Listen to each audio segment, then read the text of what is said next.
NERDSoul. All right, yeah. Late ill kid at OneYoungsta holding it down, bringing that street geek and nerd soul. What is up, my people? Today, oh yeah, another wonderful episode, and you best believe it.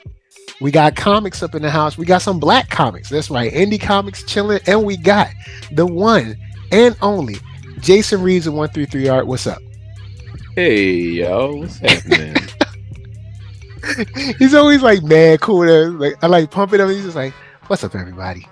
So today we're getting into One Nation issue 2.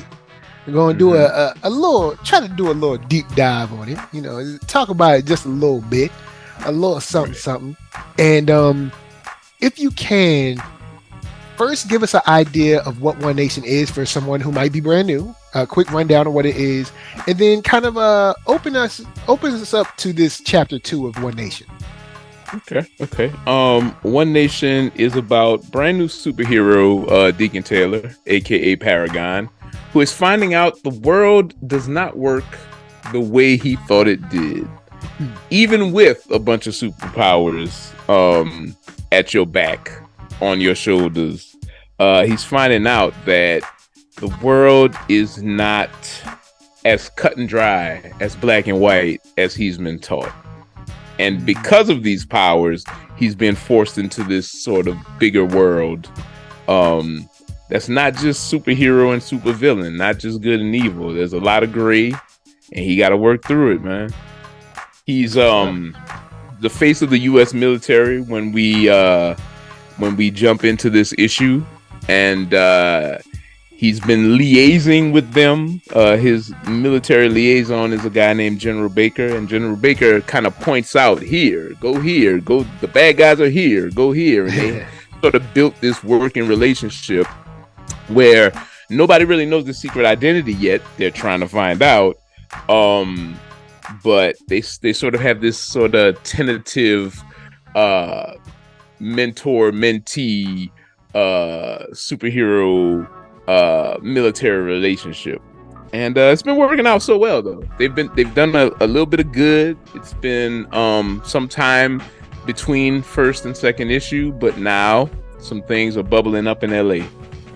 It's 1992, so I think a lot of us know what was going down in 92 in LA.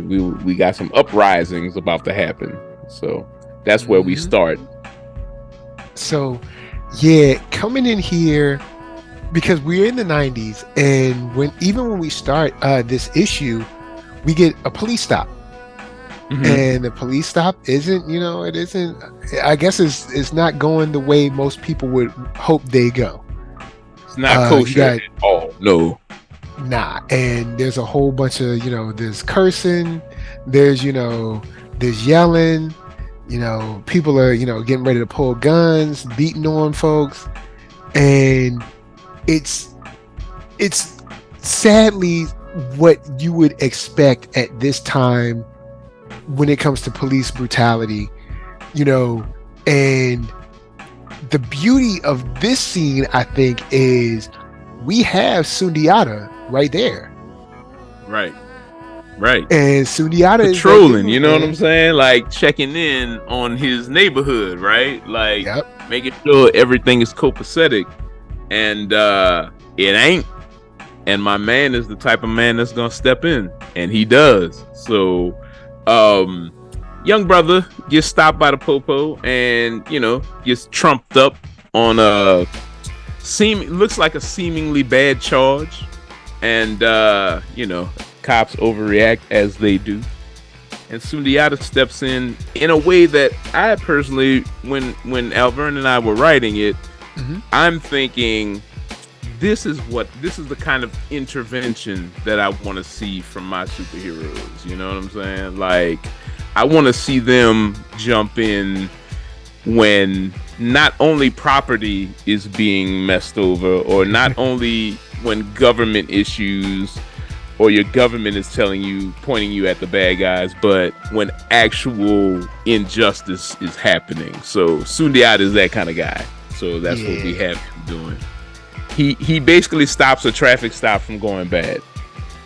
Yeah, because it's already on the way. When the traffic stop is going on, I mean, the officer is already beginning to beat the guy. Like he's on the way to start beating him, and Sundiata stopping him. And when he stops him, he checks him in such a way. It's not where, unfortunately, we'll see cases where someone black has to step in and say something, but it's in a very apologetic way. Mm-hmm. It's like, well, we're sorry, but you just can't do this. He's not apologizing for anything. He's like, not tonight, not ever. And he's like, you're gonna leave, and that's it. That no more. I don't want to hear nothing. I'm not talking. I'm not asking. Get out of here. You know what I'm saying? It's like it's beautiful. And then it could have went. The officer actually cried about it. Yeah, because he's a punk. Yeah. Like he there's a little when you guys get into it, there's a little backstory, just a little taste of backstory. There's a baby backstory the officer here, and why he's so pent up, and why he's such a whack ass bigot. But but yeah, I mean, I'm trying to speak to the idea that hurt people, and word up.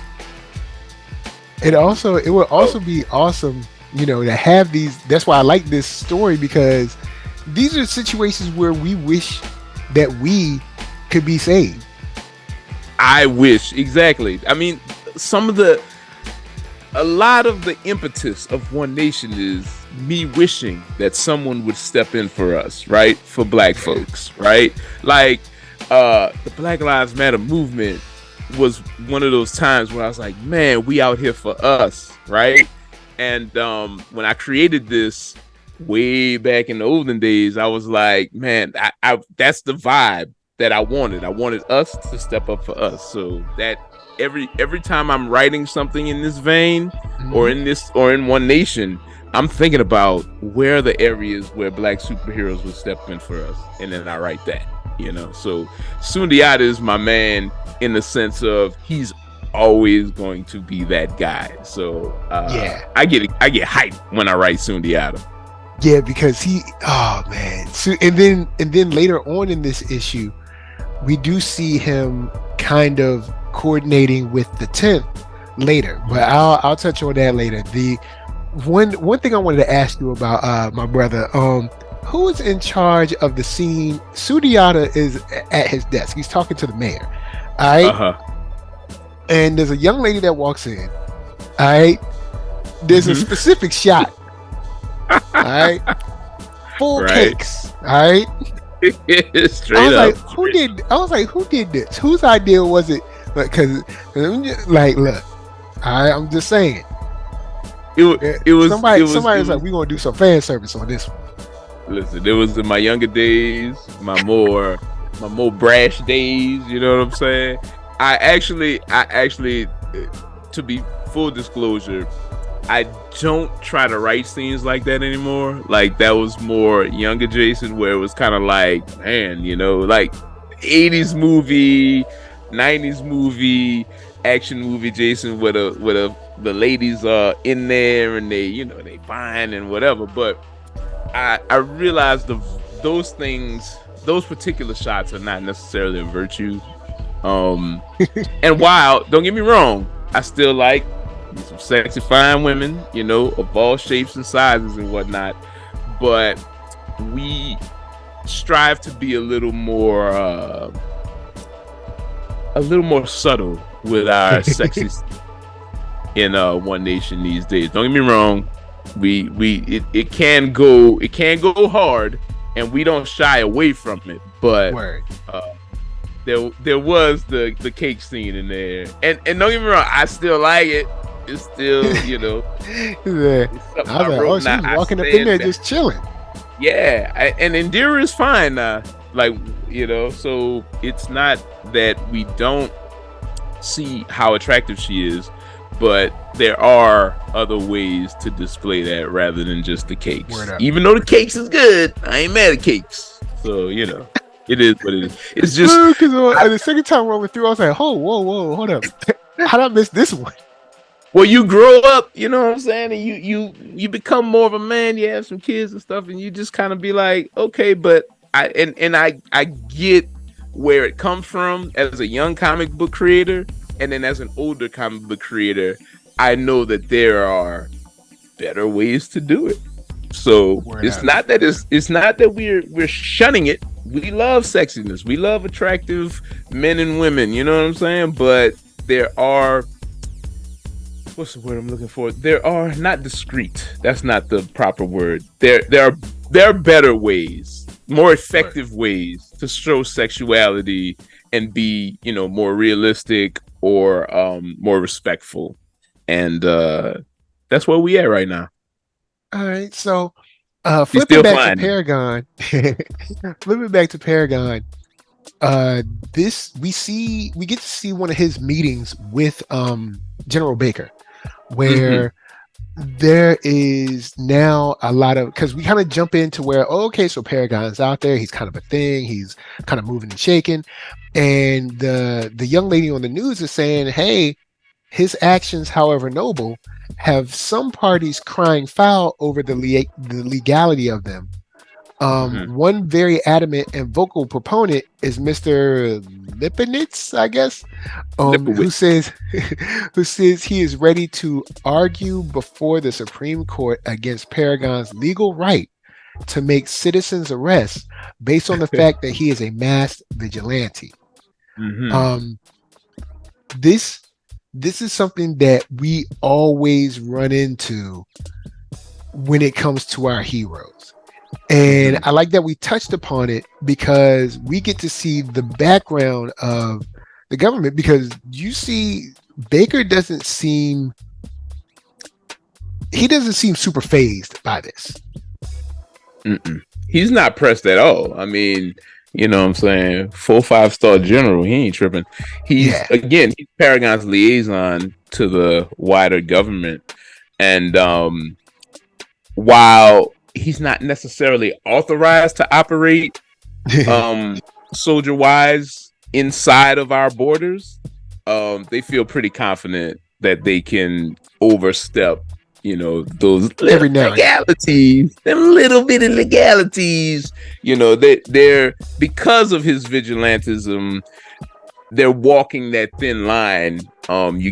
Hopefully you get the idea that that's what's going on. And also, Lipowitz is basically the lawyer of this criminal named Chris Fagan, and Paragon brought this guy to justice. This guy was he was sentenced to life in prison for kidnapping, and he was what do you call it? He was kidnapping children, like child slavery, endangerment, probably a little pedophilia, who knows? But this guy, Paragon brought this guy to justice, and I've been considering doing like a short about Paragon bringing this cat to justice. But this guy's Fagan's lawyer, so of course he's gonna grandstand. And in writing that, and Alverne came up with this little vignette, or this past vignette of Christopher Fagan and Paragon stopping it, and I think it's so apropos, especially to what we're dealing with now in the government and on TV 24/7. We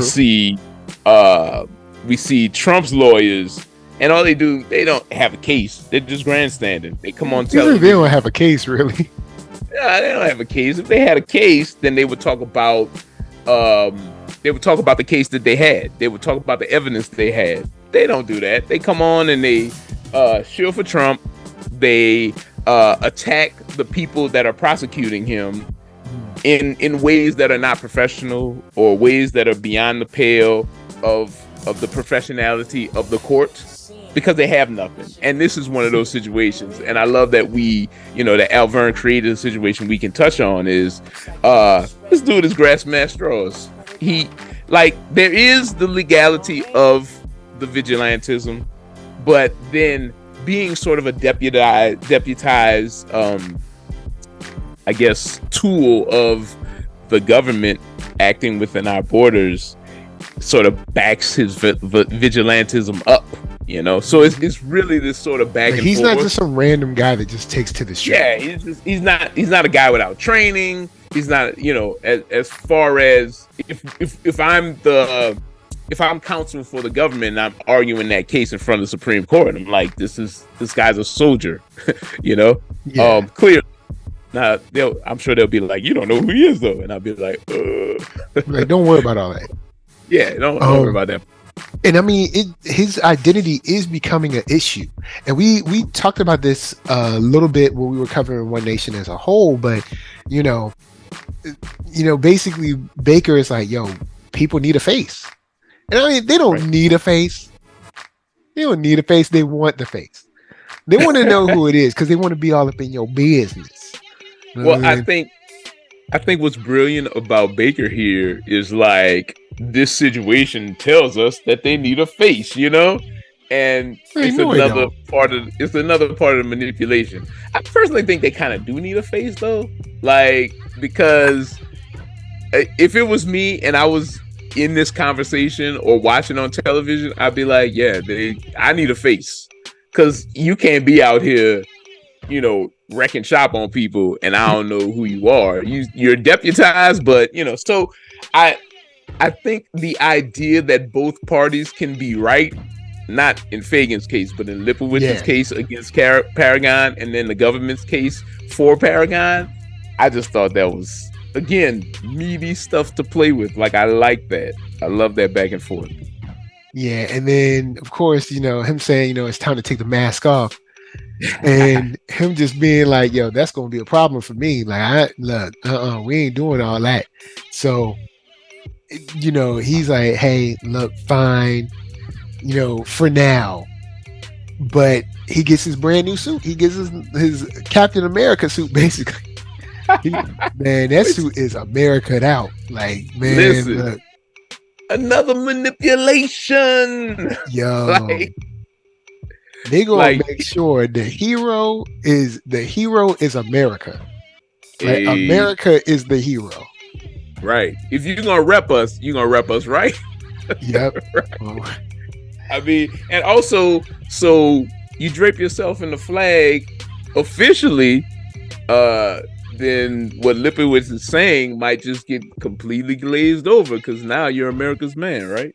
Yep. Yeah. I mean, the suit is nice though. I mean, he got like the golden shoulder pads and stuff. Like, I mean, it's not a whack suit.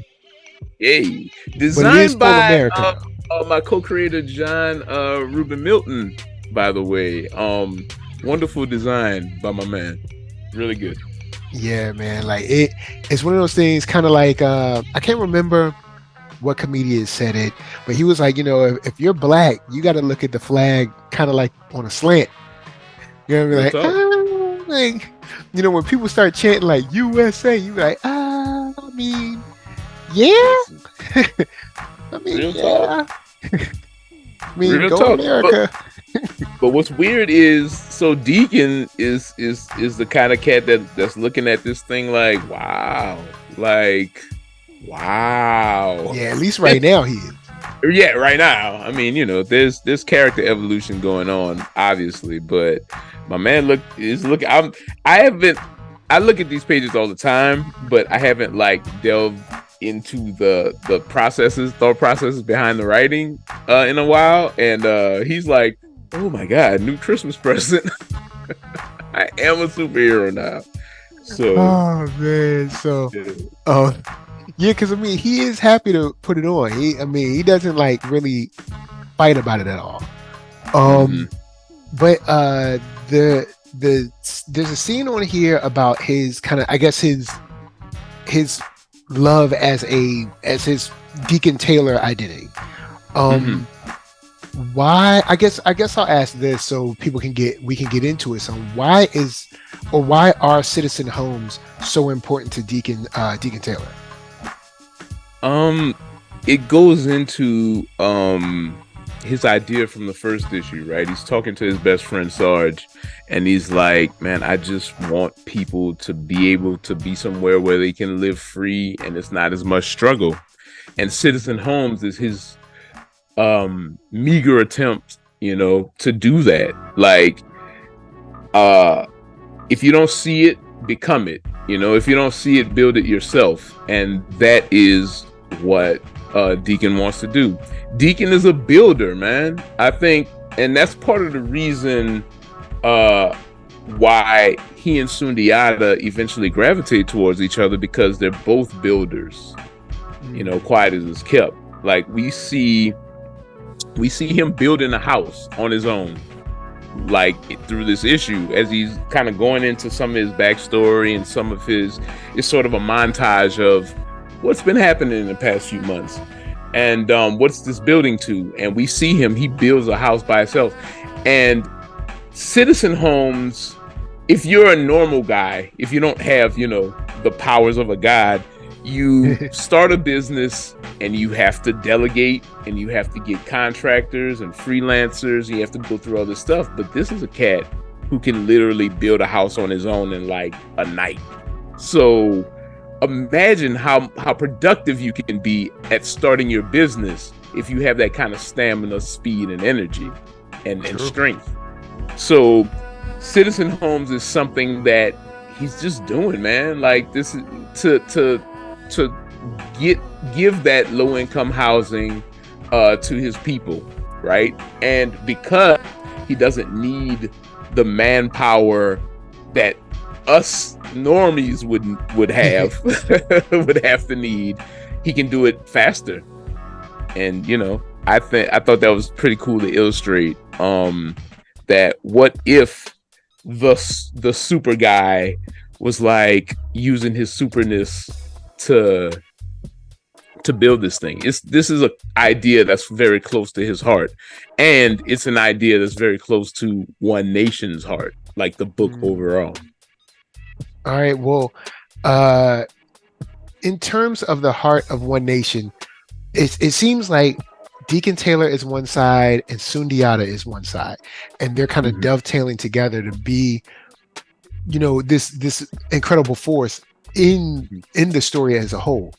And we get to see the 10th Foundation that's headed by Sundiata, and we see a young man come up to the, I guess, like the rec center or whatever, and they have the statement on the wall, which is, I still want a t-shirt with this on the back, but it starts off basically saying, respect is presupposed until proven contrary. Tradition is the only foundation of innovation, and it goes on. And these are the things that the young brother is reading, and these are like the tenets of the 10th Foundation, and what they're kind of injecting and trying to proliferate through the neighborhood and through the, of course, the people in the neighborhood. Because if you're going to help anyone, help the people that you love and care about, those closest to you.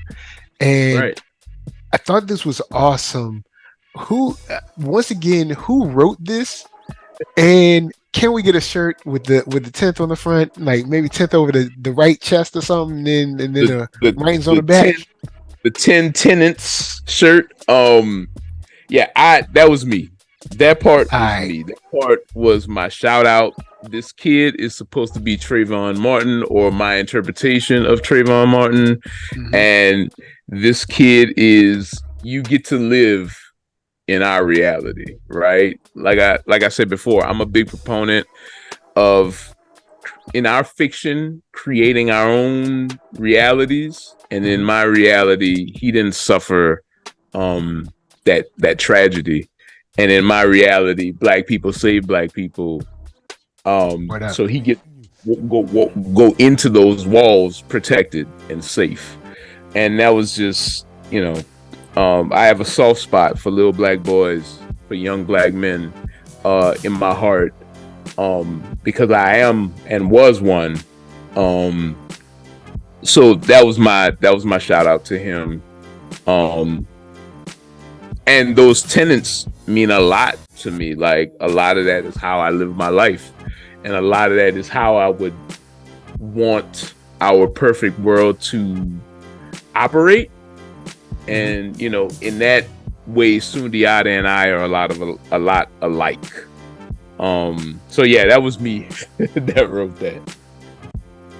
Word up. Because we we come up on the 10th foundation and we see very quickly that the kind of Rodney King trial is now going on. So we're like, oh, the King. Oh, so this is during the King trial.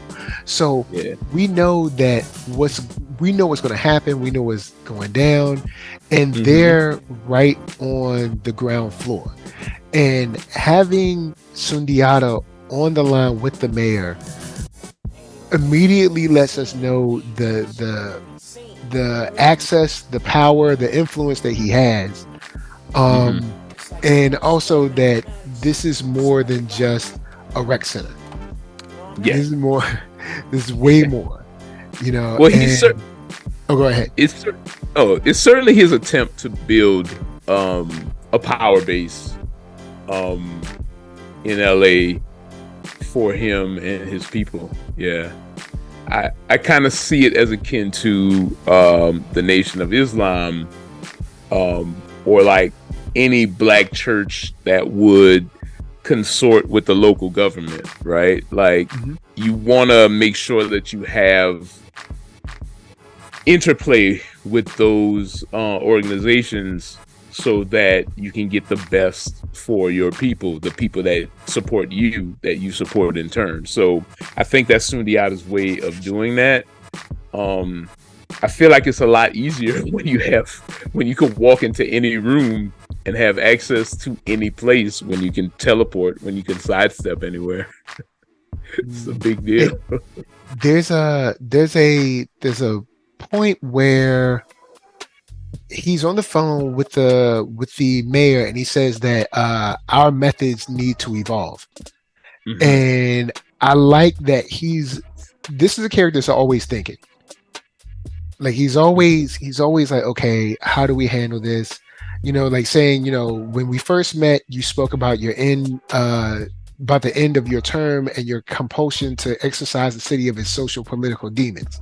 So not only is he always thinking about ways to take that next step, he's holding the mayor accountable, being like, look, this is what you said, you know, right. So what you going to do about it? You know what I'm saying? And hearing, you know, hearing the mayor's side saying, you know, I won't have you or your colleagues interfering with the police. It's like, you don't understand. Like, you don't have me nothing. you know, first thing, like, you can't stop me. Right. Like, if your police are doing wrong, I've given you an opportunity to stop them. You haven't. I'm not going to sit by and let you. And I like that. I like Sundiata like this. You know, because so many times we have heroes that want to be like, it's kind of like all lives matter, stern talking to. They give you a stern talking to the UN. Yeah.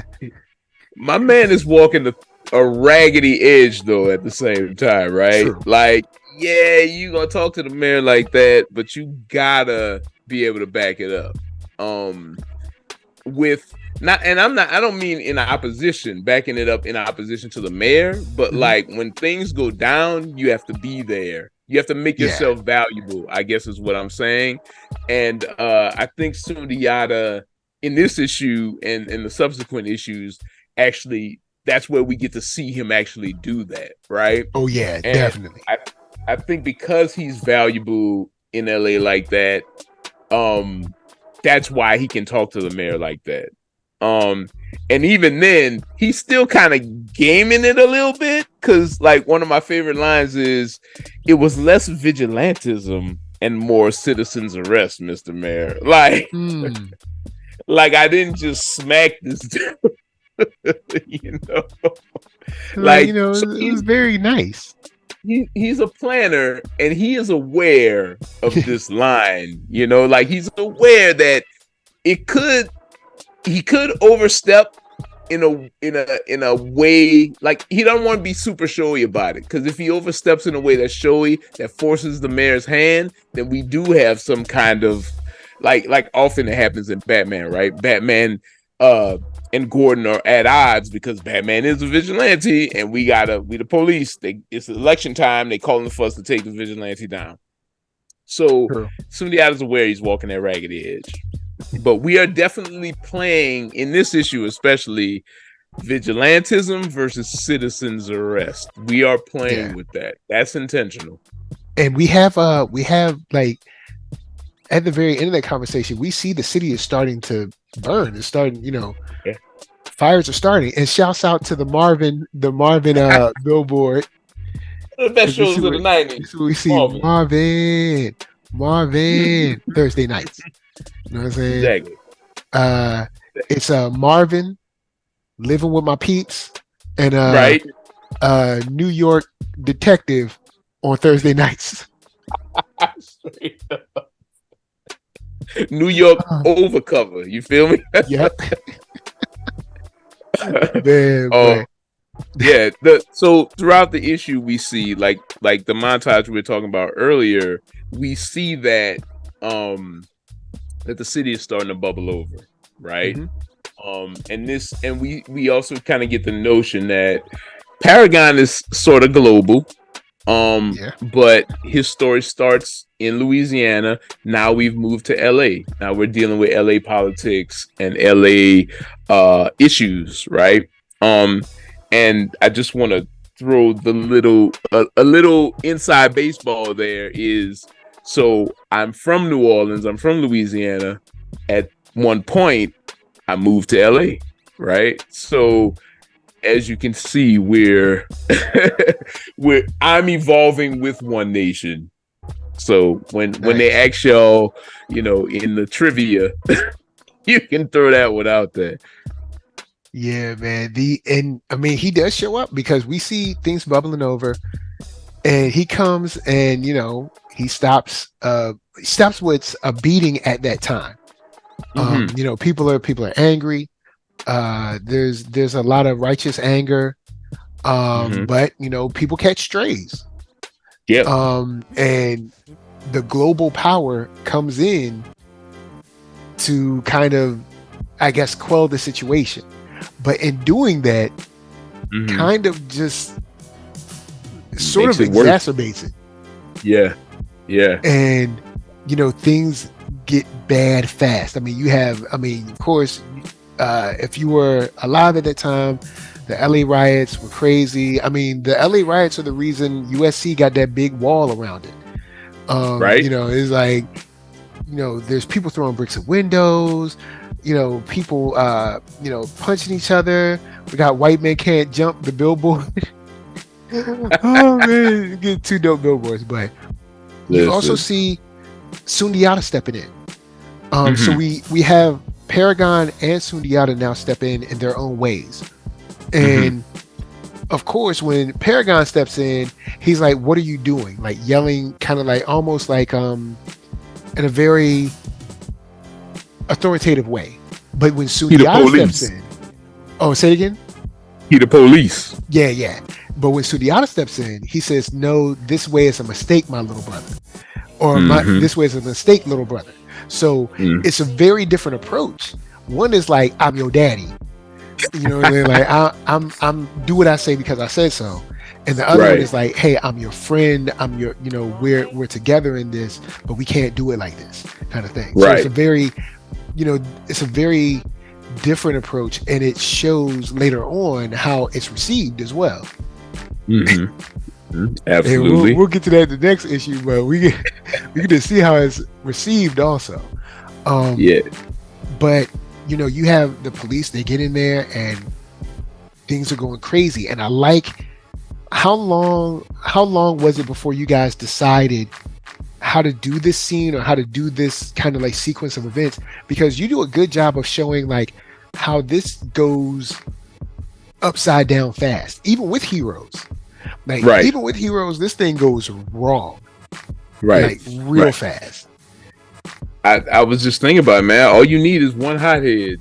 And I think the first scene is sort of a foreshadowing of what this hothead is gonna do, this hothead cop. One stray bullet can start a chain reaction that turns everything ugly. And that's kind of what we were trying to portray there. This dude is still mad from like yesterday or so earlier, from yesterday, getting like reprimanded in a way that made him fearful, in a way that made him ashamed. and now he's back on the job today, and he has to expel whatever that is, and he doesn't know how to do it properly. He doesn't know how to engage properly. So what do? Start shooting. Yeah, everything getting hot, he starts shooting. Now, thank God the global power is there, because like even when Luke Cage came out on Netflix, I remember being like, you know what, it is kind of powerful to see a bulletproof black man on TV. Like, it is good to see that. That's something we rarely see. You know what I'm saying? That's very good to see that. But the moment that I guess Paragon steps in, and then Sundiata cracks your boy up. I mean, there's tooth, blood, snot flying. But he said, the thing I like about this is that he came through on his part. He said, I warned you. So I warned you. I just told you like yesterday. Sundiata stands on business. His word is his bond. Right? So he stand on business like T.I.'s son. Listen. Oh boy. Listen, he warned him. And Paragon caught that bullet, but he didn't need to, because Sundiata was already ready to stand on the business, So noble effort by the police, by Paragon the police. In this one. Oh man. But, Paragon, he got a ways to go. But he's trying to learn something. His heart is in the right place. Yeah, he cares. Because he starts to talk to the dude. He's like, yo man, you need to get out of the streets. And Sundiata says, nice of you to join us. Like, I'm glad you came down here with the little people. Yeah. Ain't it like the authoritarian to blame the victims? It's like, what are you guys doing? Why are you guys doing this? Or you need to get out of the streets. You need to get out of the streets. Not this dude just pointed a gun and start spraying at us. Like, so yeah. Like, why we're out here, right? We're not just out here because it's fun. Right. And that's the thing. Like, he knows the situation, but he don't know the situation. And I think all of that's intentional, man. Like, I hope y'all still like Paragon after this issue. Because, man, dude, I would be doing Facebook posts on Paragon after I heard the events of this issue. I'd be like, man, this dude. I'll be like, of course, the Paragon, of course, the police go and do something like this. Right. But what we have between Sundiata and Paragon here it's not he's not angry at him. He's not angry with him. He just says, not now, young soldier, when all is done. And of course, he's like, wait, what? We got business to attend to, man. It's going down in here. You don't see all this fire and smoke. We got to stop this. Yeah, and of course, we get introduced to Thrice, which I think is cool. I like the character of Thrice, or the characters of Thrice. I don't know. You know what I mean? Yeah. And it's like they're like, oh, so this is Paragon. So what's the big deal? Who cares? And he's like, no. Like, let it chill. This is raw clay right here. You know what I'm saying? Let him. Give him some time. Give him some time. Right. So I like that Sundiata is patient. I think Sundiata knows more than he lets on about Paragon. And there's a couple issues that I haven't read. I haven't read Black Lotus or Druids yet. So maybe that'll give me some insight into Sundiata and like his ways. But I do like that he's patient with him. He's like, hey, give him some time, because Thrice is like, what's the big deal? He's a patient man. Because Thrice, I assume Thrice is like, we could mind wipe him right now if we wanted. Right.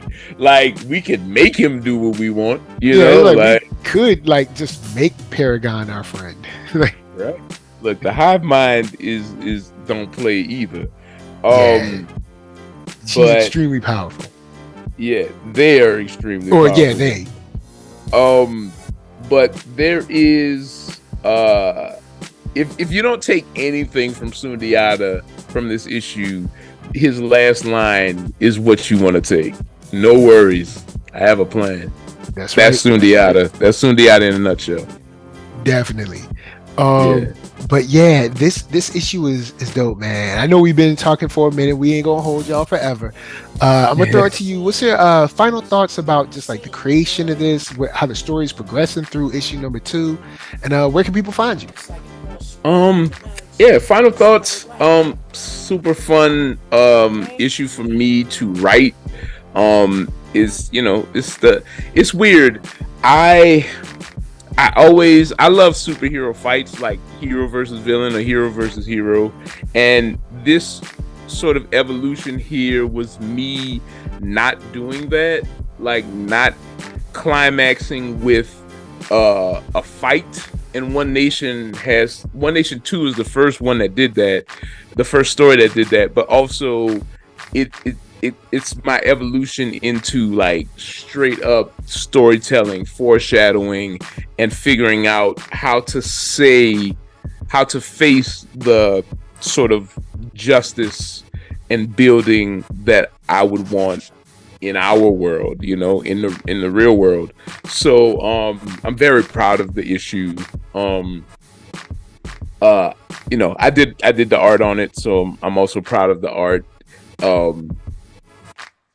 It was me kind of still learning at the time. And also a big thing that I'm proud of is the cover, man. Listen. Oh yeah. I did a cover. My cover is the black cover that ends up being the cover for the whole arc 1. But Gray Williamson did the cover, which just was so good it turned into the main cover. And man, shout out to Gray. Dude, I love looking at this thing. I felt